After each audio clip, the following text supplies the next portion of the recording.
Evening to everyone. मैं हूं फ़खर यूसुफज़ई और आप देख रहे हैं डिबेट विद फ़खर।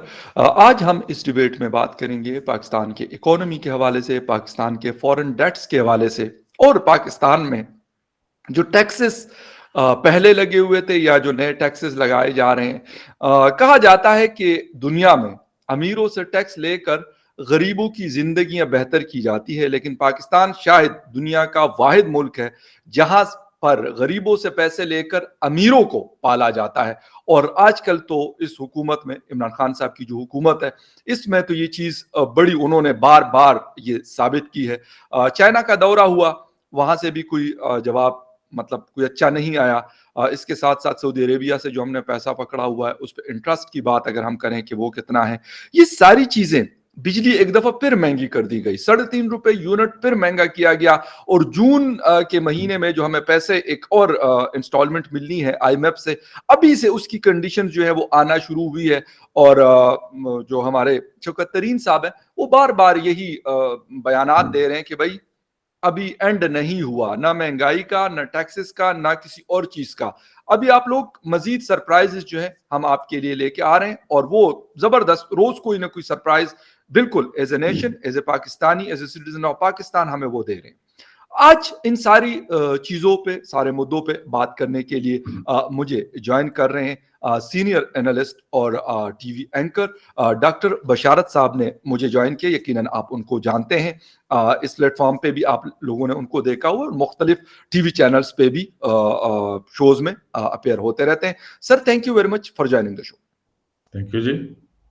डॉक्टर साहब, डायरेक्टली इस बात पे आऊंगा कि ये हम कौन सी पॉलिसीज लेके चल रहे हैं कि गरीबों को मजीद गुर्बत तले हम मतलब दिए जा रहे हैं। 3.5 करोड़ गुर्बत की लाइन के नीचे रहने वाले लोग 2018 में 7 करोड़ क्रॉस कर चुके हैं, लेकिन इमरान खान साहब कहते हैं नहीं, रियासती मदीना में और इससे भी ज्यादा सख्तियां हुआ करती थी, हालात बेहतरीन है, घबराने की कोई जरूरत नहीं है।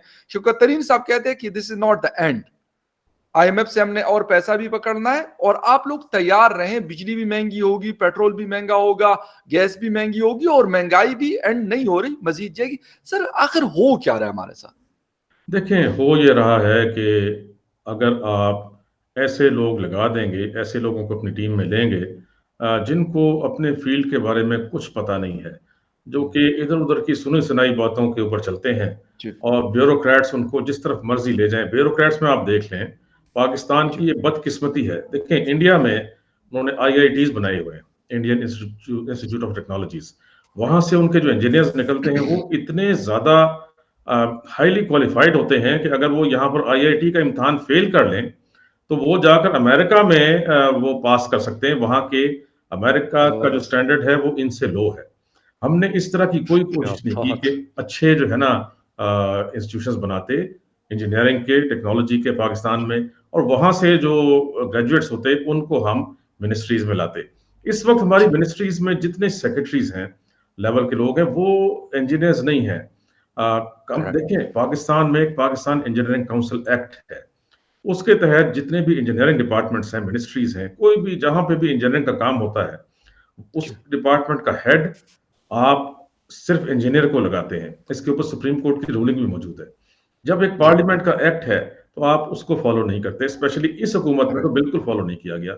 बहुत सारे बिल्कुल, ऐसे इंजीनियरिंग के डिपार्टमेंट्स हैं, बहुत सारे ऐसे मिनिस्ट्रीज हैं, जिसमें आप इसी की मिसाल ले लें, जो आपकी एनर्जी मिनिस्ट्री है, जिनके जो जी, हेड्स हैं वो इंजीनियर्स नहीं है, उनको पता ही नहीं है। और जो आपने मिनिस्टर्स लगाए हैं, उन मिनिस्टर, जाहिर है कि मिनिस्टर भी क्वालिफाइड तो नहीं होता और उसके लिए रिक्वायरमेंट भी नहीं है क्वालिफाई होना, लेकिन ये कि एग्जैक्टली, जो एक्सपर्ट्स होते हैं, जो हेड्स ऑफ द डिपार्टमेंट्स होते हैं, जो हेड्स ऑफ द मिनिस्ट्रीज होते हैं, वो आपको एक्सपर्ट्स लगाने पड़ते हैं, जो आप नहीं लगाए।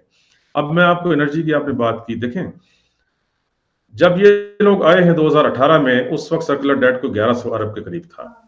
जी, अब जब वो सर्कुलर डेट इन्होंने कहा कि हम बिजली की कीमतें इसलिए बढ़ा रहे हैं, उस वक्त ये अयूब साहब थे, उमर अयूब, और एक ये जी, एडवाइजर लेकर आए थे एनर्जी मिनिस्ट्री के लिए। उन्होंने, एडवाइजर साहब ने ऐलान किया कि हम बिजली की कीमतें बढ़ाने लगे हैं, हर 3 महीने बाद हम बढ़ाएंगे। हम इसलिए बढ़ा रहे हैं कि 2020 के दिसंबर तक हम सर्कुलर डेट को जीरो पर ले आएंगे। जी, ठीक है, ये 2018 की बात है, जब 1100 अरब था। बिल्कुल, 2020 के आखिर में ये सर्कुलर डेट बढ़कर तो 2.5 ट्रिलियन हो गया। आज वो 2.8 ट्रिलियन है, यानी 2800 अरब हो गया 1100 अरब से। बिल्कुल बिल्कुल। और रोजाना 1.34 अरब 1.34 बिलियन रोजाना बढ़ रहा है। अब अगर आप देखें, वो इनकी वो जो स्ट्रेटजी थी वो फेल हो गई। क्यों फेल हुई? कि जो जी आपके मुल्क में बिजली चोरी की जाती है, जी जो गैस चोरी की जाती है, उसको पकड़ना था ना। वो 17% से लेके और 35% तक गैस चोरी होती है। जहां जी गैस चोरी है, वो चोरी भी आप जो है मेरे और आपकी जेबों से पैसे लेकर उसको पूरा करते हैं। Sir, this is the point sir, कि जो सर्कुलर डेट था उसमें आपका क्या कसूर है, उसमें मेरा क्या कसूर है? या बिल्कुल। अगर बिजली चोरी हो रही है, कहीं कहीं पर भी हो रही है सर, वैसे तो इंडस्ट्रीज जितनी चोरी करते हैं, तो मेरे ख्याल में एक इंडिविजुअल इतनी चोरी नहीं कर सकता। इंडिविजुअल ज्यादा से ज्यादा क्या कर लेगा, एयर कंडीशन चला लेगा गर्मियों में, या सर्दियों में एक इलेक्ट्रिक हीटर चला लेगा। लेकिन इंडस्ट्री, आपको भी पता है और मुझे भी पता है कि वो जिस तरीके से काम करते हैं, बाकायदा सर गैस पाइपलाइंस पकड़ी गई, लेकिन उनके ऊपर हाथ नहीं डाला जाता। कोई सेनेटर है, कोई इनके यहाँ का एमएनए है, कोई इनका यहाँ का मिनिस्टर है, उनको उनको कुछ नहीं कहना। कहते हैं सर अवाम मौजूद है, इनको जितना रगड़ा दे सकते हैं देते रहे, और सर दे रहे हैं। ये क्या बात हुई कि 980 अरब रुपए हमने रिकवर करना है सर्कुलर डेट का इसी अवाम से? सर ये कौन सी मदीने की रियासत की मतलब कहानी? और साथ में फिर 10 वजीरों को सर्टिफिकेट दिए गए कि इनकी परफॉर्मेंस बहुत अच्छी है। नहीं, सर ये नौ सौ मतलब क्या अस्सी नहीं तमाशा जी, लगाया हुआ इन्होंने? 2800 अरब हो चुका है सर ये सर्कुलर कह डेट। रहे कि 980 हमने रिकवर करना है, वो गालिबन इनको आईएमएफ ने वो दिया हुआ है तो 2800 अरब, लेकिन ये कह रहे कि उसमें से 980 हमने पहले उस पे फेज में रिकवर करना है पहले फेज इस में अवाम देना के है ना। जेबों से। असल असल जी में जो जी 2800 अरब है, वो भी आपकी और मेरी जी जेबों से लेकर इन्होंने देना है। बिल्कुल ठीक। अवाम की जेबों से देना है जी 2800 अरब, और ये जी रोजाना जी के हिसाब से बढ़ रहा है। अच्छा, अब ये कैसे कम हो सकता था? वो ऐसे कम हो सकता था कि आप जो है, आपकी रिक्वायरमेंट है इस वक्त 8000, इस वक्त सर्दियों में जी 8000 जी जी मेगावाट की, सिर्फ 40,000 मेगावाट के आपको प्लांट्स लगे हुए हैं। जी और अभी आपने इतने पाइपलाइन में है कि चंद सालों के अंदर ये 72 से 80,000 मेगावाट्स पे चला जाएगा। जी आठ जी हजार मेगावाट के अगेंस्ट आपने इतने ज्यादा प्लांट्स लगा दिए हैं। ये कैपेसिटी पेमेंट जब आप देते हैं, उससे आपका सर्कुलर डेट बढ़ रहा है। फिर आपने जो ये इंपोर्टेड कोयले पर, इंपोर्टेड एलएनजी पर, इंपोर्टेड फर्नेस ऑयल पर लगा दिए, तो जब वो इंपोर्टेड जो फ्यूल है वो महंगा होता है, तो जी आपका इस वजह से सर्कुलर डेट बढ़ता चला जाता है। 60% आपका राइट जो इस वक्त बिजली बन रही है, बजाय इसके हाइडल पे बनती, वो आपकी जी ये थर्मल पे बन रही है। तो आपने इतनी गलत प्लानिंग है, जिसमें कि आपके departments, planning commission, NEPRA, NTDC, ये सारे शामिल हैं। सब गलत प्लानिंग है। ये करके आपने सारा बोझ अवाम पे डाला इस हुकूमत ने। अब आपने जिस सर। वजीर को पहला इनाम दिया, अगर मैं एक जी जी मुझे बिल्कुल। क्लिक कर दें, जी जी जिस प्लीज। वजीर साहब को मुराद सईद साहब बहुत अच्छे आदमी हैं, ठीक है जी, इंजीनियर हैं, मैं उनकी इज्जत करता हूँ, तारीफ करता हूँ। लेकिन जी देखिए उन्होंने किया क्या।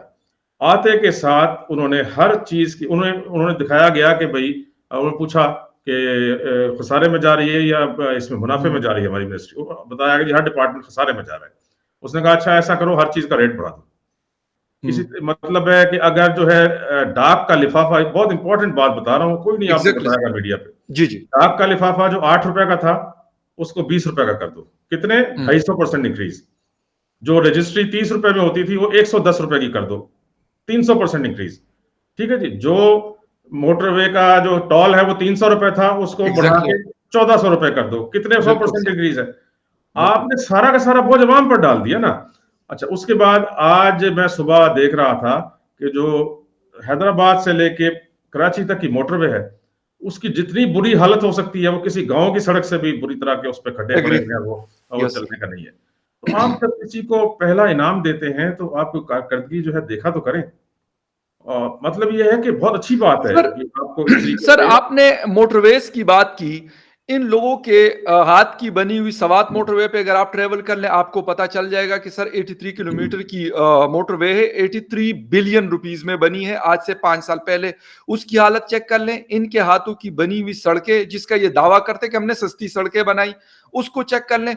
सर जो मोटरवे इनको बनी हुई मिली, मैं पेशावर इस्लामाबाद मोटरवे पे फ्रीक्वेंट ट्रेवलिंग करता हूं, उसकी हालत क्या है वो जाके आप सर देख सकते हैं। उस पे रेस्ट एरियाज की क्या हालत है वो आप देख सकते हैं सर। एक मतलब, और उसके साथ सर पेशावर से इस्लामाबाद और इस्लामाबाद से आप लाहौर जीटी रोड की हालत देख लें, तो शायद आपकी या मेरे गांव की सड़क शायद उससे बहुत बेहतर होगी जो हालत इन्होंने की हुई है। टोल टैक्स तो सर उस पे भी कम से कम एक दिन में इस्लामाबाद टू पेशावर सिर्फ जीटी रोड पे 2 से 3 अरब रुपए कलेक्ट होता है डेली बेसिस पे। लेकिन क्या इस रोड के ऊपर क्या कोई 500 अरब डॉलर की जरूरत है कि इसको मतलब रिकारपेटिंग नहीं हो सकती या इसके ऊपर साइंस नहीं लग सकते, क्या नहीं हो सकता, लेकिन इनाम सर नंबर 1 का मिल रहा है उनको। यही तो बात है ना जी। अब देखा जाए तो जिनको नहीं इनाम मिला उनके पूरे उसके सेक्रेटरी उस मिनिस्ट्री के, अब मैं उसमें एक तो ये एनर्जी का है, दूसरा एनवायरनमेंट का, जी क्लाइमेट चेंज का देख लें। जी क्लाइमेट चेंज के मिनिस्टर का कोई नंबर नहीं आया पहले 10 में। जी। हालांकि ये इतना दावे करते हैं कि हम 10 अरब दरख्त लगा दिए, फलाना कर दिया। बिल्कुल बिल्कुल सर। उस वजह से नहीं आया कि पाकिस्तान में एनवायरनमेंट का बेड़ा गर्क कर दिया गया है। हर पाकिस्तान के शहर में जो उसका सॉलिड वेस्ट है वो ओपनली डंप किया जा रहा है। जो उसका यस लिक्विड वेस्ट है, चाहे इंडस्ट्री का है चाहे घरों का है, यस डोमेस्टिक एफ्लुएंट है या इंडस्ट्रियल एफ्लुएंट है, उसको बेदरेक जो है वो नालों में, दरियाओं में, तालाबों में फेंका जा रहा है, जिससे कि राइट बुरी तरह की पोल्यूशन हो रही है। हर किस्म का जो इंडस्ट्री है उससे हर किस्म का धुआं, जहरीला धुआं जो है वो हवा में जा रहा है। एग्री पाकिस्तान के शहर जैसे लाहौर है और बड़े बड़े शहर हैं, ये दुनिया में सबसे ज्यादा पोल्यूटेड, रोजाना के हिसाब से इनका जो है डेटा आ रहा है और वो बाकायदा टीवी पर नशर हो रहा है, वो बाकायदा हर एक को पता है। ये पाकिस्तान का शहर जो लाहौर है, पिछले 2.5-3 महीने से has been declared the most polluted city in the world. Exactly sir. तो जब इतनी बुरी कारकर्दगी है एक मिनिस्ट्री की, और वो कोई एनवायरमेंटल इंजीनियर नहीं उसमें रखा हुआ, आपने सारे इधर उधर के लोग भर्ती किए हुए, तो बिल्कुल। आप क्यों नहीं ये लोग बदलते इनको, ऊपर से लेके नीचे तक, मिनिस्टर से लेके नीचे चपरासी तक आप चेंज करें। लेकिन सर आपकी बात कह रहे हैं बदलने, सर 5 फाइनेंस मिनिस्टर बदल गए हैं सर, आईजीज बदल गए नहीं, हैं, सिर्फ ऊपर से होम बदलते हैं। सेक्रेटरीज बदल गए हैं सर। मुझे ये सर असल बात है कि कप्तान इनका जो है, इनका जो कैप्टन है सर, वो किसी काम का नहीं है, जो इमरान खान साहब खुद है। मुझे नहीं देखिए जो लगता कि बदलते हैं ना, ठीक ये है इन लोग। जी मैं जी आपको अर्ज करूं कि जो ये बदलते हैं वो सियासी उस पर बदलते हैं, जी वजूहात जी पर। वो इसलिए नहीं जी जी बदलते कि उसकी कारकर्दगी खराब है। जी कारकर्दगी के बुनियाद पर आज तक एक तब्दीली नहीं हुई है। जी अगर ये तो सिर्फ ये होता है कि ये आदमी मेरे काम नहीं कर रहा, जाती काम नहीं कर रहा, इसको तब्दील कर दो, ये मेरे जाती काम नहीं कर जी रहा, इसको उधर तब्दील कर दो। कारकर्दगी की बुनियाद पर अगर तब्दीली हो और ये बेकार आदमियों को निकालकर, अनक्वालिफाइड को निकालकर क्वालिफाइड लोग लगाएं, तो ये मुल्क बहुत जी। जल्दी तरक्की कर जाएगा। देखिए जी, अब तो अच्छा सर। टेक्नोलॉजीज अवेलेबल हैं। जो इन मुल्कों ने 500 साल में तरक्की की है, और ये जो इंडस्ट्रियल रेवोल्यूशन आया था पिछले 150-200 साल में, वो जी सारी की सारी टेक्नोलॉजी आपके पास मौजूद है। आप 5 साल में वो तरक्की कर सकते हैं जो पिछले 500 साल में यूरोप में हुई है या अमेरिका में हुई है। सर बिल्कुल आपकी बात सही है। अच्छा सर एक चीज और है, आपने बात की हिंदुस्तान की, आपने एग्जाम्पल दी कि उन्होंने अपने इंस्टीट्यूशन को इतना मजबूत किया हुआ है कि जो लड़का उनका फेल हो जाता है इंडिया में, वो जाके वहां पे अमेरिकन जो इंस्टीट्यूट है बड़े बड़े दुनिया के जाने माने, वहां पे वो टेस्ट पास कर लेते हैं। तो ये स्टैंडर्ड ऑफ एजुकेशन उन्होंने इतना सर स्ट्रॉन्ग किया। बिल्कुल। एक तो ये है, हम इधर उधर अगर कोई मसला होता है तो हम कहते हैं यार हिंदुस्तान के ऊपर ब्लेम लगा दो, बस बाकी लोग फिर खुद ही जो है ना वो गलोच शुरू कर देंगे। सिर्फ दूसरी चीज, उस दिन मेरे साथ जहांगीर खटक साहब इधर ही बैठे हुए थे, अमेरिका से जर्नलिस्ट है, उन्होंने एक बात की, कहते यार आप लोग या हम लोग हर चीज के लिए क्यों ब्लेम कर रहे हैं इस वक्त आईएमएफ को या किसी और XYZ को। कहते उनका क्या कसूर है। कसूर तो एक्चुअली हम लोगों का है भाई, हम उनसे लोन ले रहे हैं, वो कोई खैराती इदारा नहीं है। एक जिसे कहते हैं कि एक ऐसा इदारा है कि उनका काम है कि इंटरनेशनल मॉनिटरिंग फंडिंग करना, लोगों को अगर वो कर्ज देते हैं तो वो कोई मतलब जेब से नहीं दे सकते कि भाई आपको दे दिया तो कहेंगे चलो जी ठीक है, आपके पास अगर पैसे नहीं है तो आप जो है मतलब इसको लेट कर दें, या अगर मतलब कुछ और मसले मसाइल हो जाए तो हमें कोई फिक्र नहीं, ऐसा नहीं है। वो कहते हैं भाई आप हमसे अगर पैसे ले रहे हैं तो वो पैसे आपको हमें वापस करने हैं, और कैसे वापस करने ये हम तय करेंगे, क्योंकि आपके ऊपर हमें इतना भरोसा नहीं है, क्योंकि आपकी हालत इतनी पतली हो चुकी है कि हमें ये परेशानी है कि क्या हम ये पैसे जो आपको हम दे रहे हैं $6 अरब मुख्तलिफ इंस्टॉलमेंट्स में, तो क्या ये पॉसिबल है कि आप दोबारा से हमें ये पैसे वापस कर दें। ये असल मुद्दा जो है ये है इस वक्त आईएमएफ का। लेकिन हम क्या करते हैं, हम कहते हैं यार हमारी सारी परेशानियों का जो जिम्मेदार है वो आईएमएफ है, वो वर्ल्ड बैंक है, वो अमेरिका है, वो हिंदुस्तान है, इवन वो अफगानिस्तान है, ना कि हम खुद रिस्पॉन्सिबल हैं। हम अपने गिरेबानों में नहीं जानते कि यार हमने क्या किया। खैर ये सारी चीज़ें बड़ी इम्पोर्टेंट है। जब तक जिस तरह डॉक्टर साहब ने कहा कि भई हिंदुस्तान ने अपने इंस्टीट्यूशंस को स्पेशली एजुकेशन के जो उनके इदारे हैं और स्पेशली आईटी से रिलेटेड या उनकी इंजीनियरिंग के फील्ड के जो इदारे हैं बड़े-बड़े, वो इतने उन्होंने मज़बूत किए हुए हैं कि वहाँ पे वो लड़का या लड़की एग्ज़ाम पास कर सकते हैं जो एक्स्ट्रा ऑर्डिनरी इंटेलिजेंट हो। ऐसे नहीं है कि मतलब कोई भी आके यहाँ पे आप जाली लाइसेंस दे देते हैं और वो जहाज उड़ाते फिरते हैं। ये नहीं, ये तरीका नहीं है। तो ये सारी चीज़ें बड़ी इम्पोर्टेंट है इसके ऊपर क्योंकि डॉक्टर साहब का गालिबन राब्ता हमारे से मुनक़ता हुआ है। अगर डॉक्टर साहब हमें जॉइन कर लेते हैं तो कुछ चीज़ें रहती हैं मैं चाहता हूँ कि उस पे डिस्कशन हो। चाइना का दौरा जो वहाँ से खाली हाथ लौटना पड़ा इमरान खान साहब को। इसके साथ-साथ और भी चीज़ें थी सऊदी अरेबिया से हमने कर्ज़ पकड़ा हुआ है $3 अरब का जो अभी हमने कुछ माह पहले वो पैसे लिए थे। 4% के ऊपर वो पैसा हमने पकड़ा हुआ है। शायद ही दुनिया में इतने महँगे कर्ज़े लिए जाते हैं। हालाँकि कर्ज़ा भी वो ऐसा नहीं है, कर्ज़ा वो ऐसा है कि सिर्फ़ आपने वो पैसे ले आकर और यहाँ अपनी तिजोरी में रखे हुए हैं। यानी स्टेट बैंक ऑफ पाकिस्तान की तिजोरी में वो पैसा पड़ा हुआ है। उसको आप बिल्कुल हाथ भी नहीं लगा सकते, उसको आप यूज़ भी नहीं कर सकते। लेकिन उसके बावजूद आप उस पे 4% देते हैं। चाइना से जो हम लोग पकड़ते हैं 4 से 5% हम उसके ऊपर इंटरेस्ट देते हैं। यानी जो लोग थोड़ा बहुत भी इकोनॉमी को जानते हैं मैं खुद स्टूडेंट रहा हूँ, यकीन करें बंदे का दिमाग घूम जाता है कि यार इतना महँगा कर्ज़ा भी कोई दुनिया का कोई भी मुल्क उठाता है। बेशक उनकी जितनी मर्ज़ी मजबूरियाँ हो जाएँ, लेकिन आपके पास कोई ना कोई सॉल्यूशन ऐसा होता है कि आप अगर उसको कंट्रोल करते हैं, लग्ज़रीज़ जो रियली लग्ज़रीज़ हैं। बच्चों का दूध लग्ज़री नहीं, जो इमरान खान साहब कहते हैं कि बच्चों का दूध है, तो वो भी लग्ज़रियस आइटम में आता है, वो नहीं। या और बहुत सारी चीज़ें ऐसी हैं जो आम इंसानों के इस्तेमाल की चीज़ें हैं। लेकिन खान साहब कहते हैं नहीं ये तो लग्ज़री क्योंकि बाहर से आता है। भई आप अपनी प्रोड्यूस करो तो हम बाहर वाली नहीं लेंगे, पाकिस्तान की बनी हुई लेंगे। ये वाली कहानियाँ हाँ, बड़ी-बड़ी गाड़ियाँ भी आएँगी भई मर्सिडीज़, बीएमडब्ल्यू और जो एक-एक गाड़ी 10-10 करोड़ रुपए की आएगी। आएगी क्योंकि वो शायद ज़्यादा ज़रूरत है। ऐसे बड़े-बड़े जेट फाइटर्स या दूसरे जहाज़ हम खरीदेंगे, क्योंकि वो हमने खरीदना है भई कुछ भी हो जाए, हमें बेशक इससे भी ज़्यादा भीख माँगना पड़ जाए दुनिया में, लेकिन हम फिर भी करेंगे। खैर एनीवे बहुत सारी चीज़ें हैं मेरे ख़्याल डॉक्टर साहब का जो इंटरनेट का इश्यू है या कोई और प्रॉब्लम हो गई है लेकिन क्योंकि हमारा शो का टाइम भी जो है वो तकरीबन कंप्लीट हो चुका है। तो देखेंगे, कोशिश करेंगे कि डॉक्टर साहब को फिर किसी और टाइम इनवाइट करके और उनके साथ दोबारा से कोई और शो भी कर लें। लेकिन अभी यही मेन चीज़ें थी जिसके ऊपर मैं बात करना चाह रहा था कि बिजली का रेट दोबारा से बढ़ा दिया गया। टोल टैक्सेस दोबारा, इनकम टैक्स जिसकी 60,000 सैलरी है पाकिस्तान में, उसके ऊपर आईएमएफ ने कहा है कि आप इनके ऊपर टैक्स लगा दो। भई मसला आईएमएफ का नहीं है, मसला हमारा अंदर है। जब तक इसको हम ठीक नहीं करेंगे, आईएमएफ को क्या पड़ी? आईएमएफ वहाँ से आके भई आप ना लें उनसे पैसे, उनको कोई फ़र्क ही नहीं पड़ता कि आप टैक्सेस ₹10 लेते हैं या ₹10,000 लेते हैं किसी से। ये ख़ैर ये चीज़ें हैं बड़ी इम्पोर्टेंट कि मज़ीद ज़िंदगियाँ जो हैं पाकिस्तानियों की मुश्किल होने वाली हैं, इंक्लूडिंग मी क्योंकि हम लोग भी इस मुल्क में रहते हैं।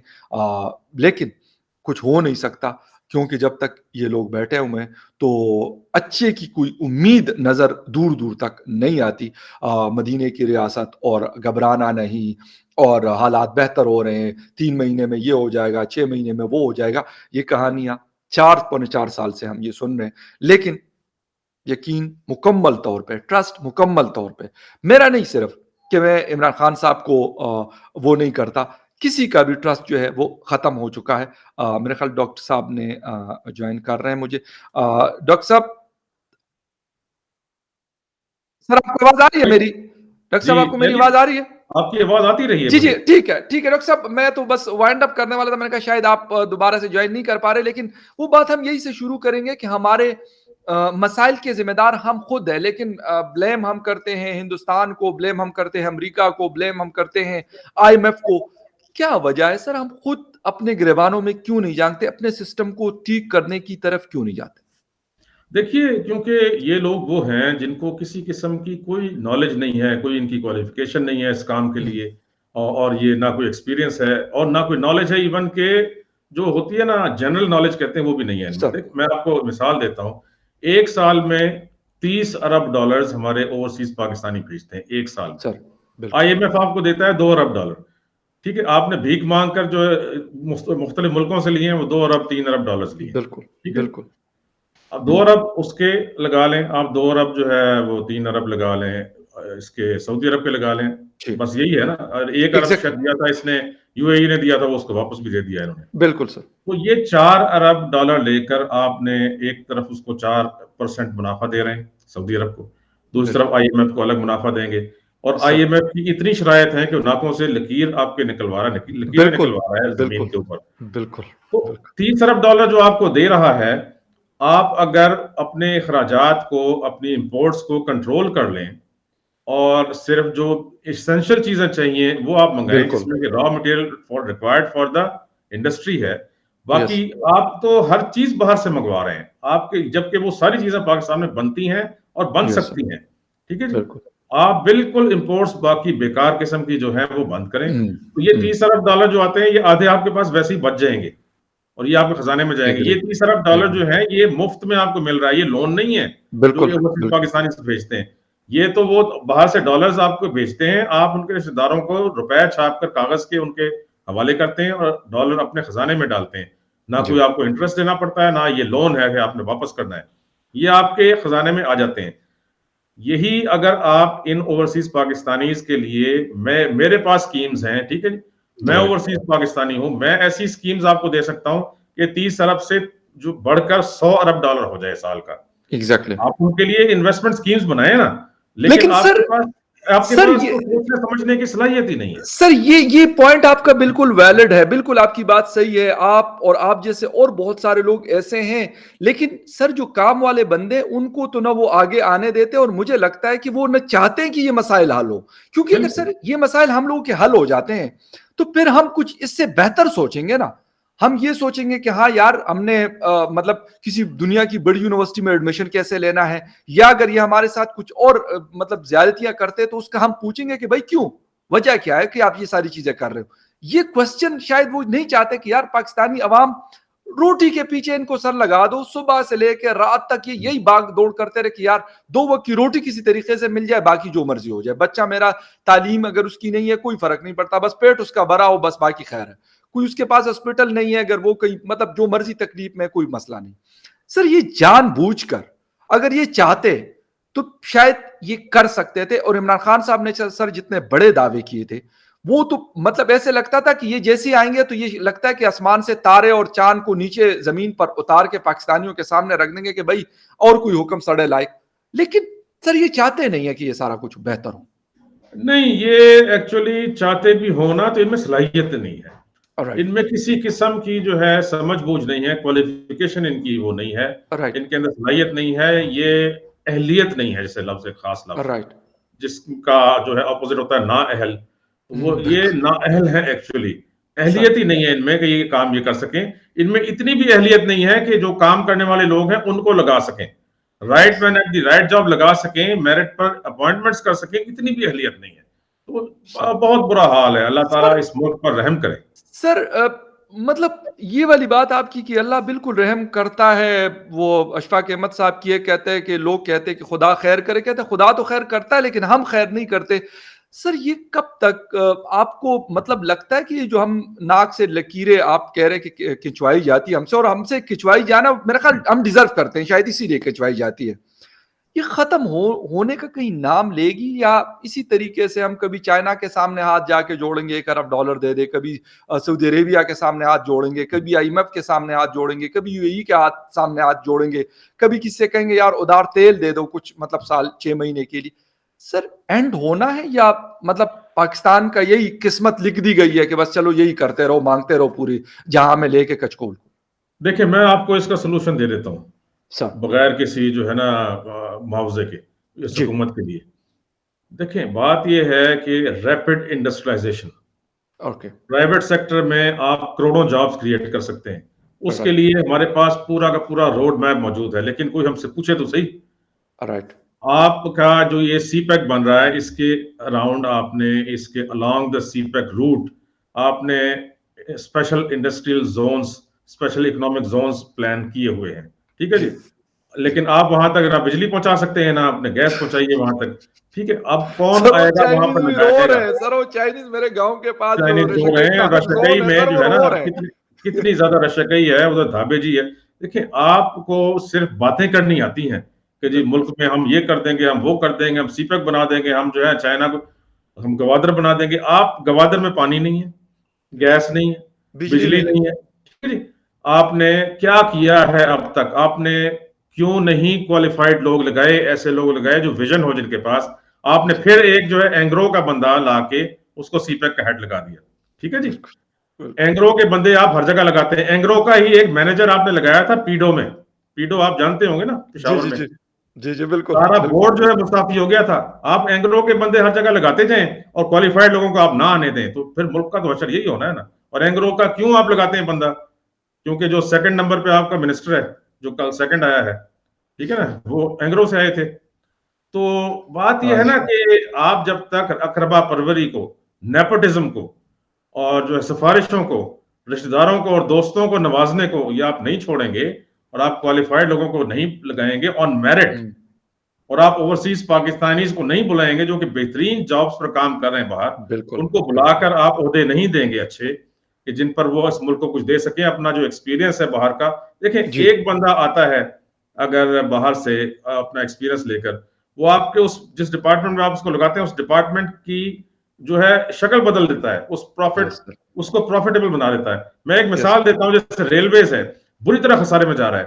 आप जी वहां पर एक ओवरसीज पाकिस्तानी को लगाएं जो जी। एक्सपीरियंस हो, कॉर्पोरेट सेक्टर से आए, वो इसी रेलवेज को प्रॉफिटेबल बना देगा। जो आपकी स्टील मिल एग्री। है तबाह हो गई है। स्टील मिल आपकी एक जो है शहरग होती है आपकी, बल्कि मैं बिल्कुल। कहूँ कि वो स्पाइन होती है आपकी, जो है ना, यस ये सर। रीढ़ की हड्डी होती है। एग्जैक्टली। इस रीढ़ की हड्डी को आपने बेच बेच के खा लिया, और बाकी जो उसका ढांचा बचा है उसको आप बेचने को रोज तैयार हैं। बिल्कुल और पाकिस्तान बिल्कुल। के जो है दुश्मन खरीद लेंगे उसको, या पाकिस्तान के बिजनेसमैन खरीद लेंगे कोड़ियों के एग्जैक्टली। भाव। बिल्कुल यही जो बिल्कुल। स्टील मिल है, ये पूरी की पूरी रिहेबिलिटेट हो सकती है, रिफर्बिश हो सकती है, राइट। बेहतरीन तरीके से चल सकती है, अगर इसको आप प्रॉपर्ली चलाएं, अगर प्रॉपर्ली क्वालिफाइड लोगों को लगाएं। यही एग्री स्टील सर। मिल आपकी बैकबोन है, आपके मुल्क को कहां से कहां पहुंचा सकती है, तरक्की दे सकती है। इसी तरह एचईसी जो है, हायर इलेक्ट्रिकल कॉम्प्लेक्स, जो भुट्टो साहब बना गए थे ये जी इदारे, जी। आप उसको भी बेच रहे हैं। आप तो सिर्फ बेच सकते हैं, आप बना कुछ नहीं सकते। मसला तो ये है ना सारा। तो सर आप देख लें, असल मैं एसेस बिल्कुल देख लें। आपकी बात, बिल्कुल आपकी बात सही है कि हम सर ना बना सकते हैं और ना जो हमारे पास एग्जिस्टिंग ना चला सकते चीजें हैं। अवेलेबल ना उसको उनको चला सकते हैं। ये अफसोस की बात है कि स्टील मिल जैसी एक मैं कहता हूं कि रशिया ने हमारे लिए, मैं कहता हूं कि उनका बहुत बड़ा एहसान है कि ऐसी एक चीज हमें दी कि शायद वो पूरे पाकिस्तान के लिए आज भी वो पाकिस्तान की जरूरियात पूरी कर सकता है, लेकिन उसको बड़ा ताला लगा हुआ है और जमीन के ऊपर उसकी गिदों की तरह लोगों की नजरें और हर कोई कोशिश कर रहा है, मलिक रियाज बेरिया टाउन वाला हो, डीएचए वाला ग्रुप हो या XYZ हो, सबकी नजरें कि किस तरीके से ये 8-10 हजार एकड़ की जो जमीन है कराची के पास, इसके ऊपर हमने कैसे कब्जा करना है। और मेरा ख्याल हो भी जाएगा सर, क्योंकि हमारी हिस्ट्री रही है इस तरह की चीजों के ऊपर। ये कोई नई बात नहीं है। ये स्टील मिल शायद हमारी आने वाली जो नस्लें होंगी शायद उनको कई किताबों में और कहीं होगा कि यार स्टील मिल हुआ करती थी, उसकी बिल्डिंग आज तो चलो बिल्डिंग नजर आती है ना, कराची जाते हुए हमें रास्ते में नजर आ जाती है बिल्डिंग उनकी, लेकिन मेरे ख्याल में फिर वो सिर्फ पढ़ेंगे कि हुआ करती थी। लेकिन खैर sir, anyway thank you very much, आपने शो को ज्वाइन किया, and thank you very much बिल्कुल। Viewers for watching debate with Fakhar Yusufzai. किसी और डिबेट में फिर मिलते हैं। Take care and bye.